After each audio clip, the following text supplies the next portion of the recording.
Plaza దగ్గర సాగర్ఘట్ నుంచి వస్తుంటే ఆర్యూబీ దాటగానే అక్బర్ ప్లాజా దగ్గర అండర్ గ్రౌండ్ డ్రైనేజ్ మొత్తం కూడా బ్లాక్ అయిపోయి రోడ్డు మీదకి రావటం వల్ల ఇక్కడ వెహికల్స్ ఇనిషియల్గా జామ్ అవుతున్నది.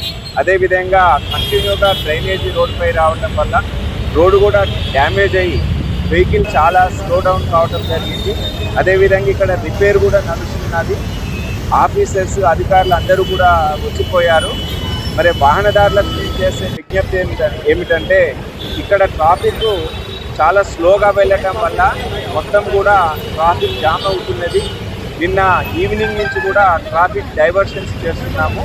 ఇటువైపు మలక్పేట చాదర్ఘట్ నుంచి మలక్పేట దిల్సుఖ్ నగర్ వెళ్ళే వాళ్ళందరూ కూడా ఈ చాదర్ఘట్ మలక్పేట నుంచి రాకుండా ఆల్టర్నేట్ రూట్లు చూసుకోవాలని వాళ్లకు పాసిబుల్ వేస్ ఐడెంటిఫై చేసుకొని ఆ వేరే రూట్లో వెళ్ళాలని విజ్ఞప్తి చేస్తున్నాము.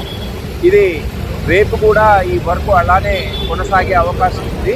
కాబట్టి వాహనదారులందరూ కూడా దీన్ని దృష్టిలో పెట్టుకొని వారికి సంబంధించి ఏ రూట్లు వాళ్ళకైతే కన్వీనియంట్ ఉంటుందో ఆ రూట్లలో వెళ్ళాలని ట్రాఫిక్ డిపార్ట్మెంట్ తరఫున మేము విజ్ఞప్తి చేస్తున్నాం. ప్లాజా దగ్గర సాగర్ఘట్ నుంచి వస్తుంటే ఆర్యూబీ దాటగానే అక్బర్ ప్లాజా దగ్గర అండర్ గ్రౌండ్ డ్రైనేజ్ మొత్తం కూడా బ్లాక్ అయిపోయి రోడ్డు మీదకి రావటం వల్ల ఇక్కడ వెహికల్స్ ఇనిషియల్గా జామ్ అవుతున్నది. అదేవిధంగా కంటిన్యూగా డ్రైనేజ్ రోడ్డుపై రావటం వల్ల రోడ్డు కూడా డ్యామేజ్ అయ్యి వెహికల్ చాలా స్లో డౌన్ కావటం జరిగింది. అదేవిధంగా ఇక్కడ రిపేర్ కూడా నడుస్తున్నది. ఆఫీసర్స్ అధికారులు అందరూ కూడా వచ్చిపోయారు. మరి వాహనదారులకు చేసే విజ్ఞప్తి ఏమిటంటే ఇక్కడ ట్రాఫిక్ చాలా స్లోగా వెళ్ళటం వల్ల మొత్తం కూడా ట్రాఫిక్ జామ్ అవుతున్నది. నిన్న ఈవినింగ్ నుంచి కూడా ట్రాఫిక్ డైవర్షన్స్ చేస్తున్నాము.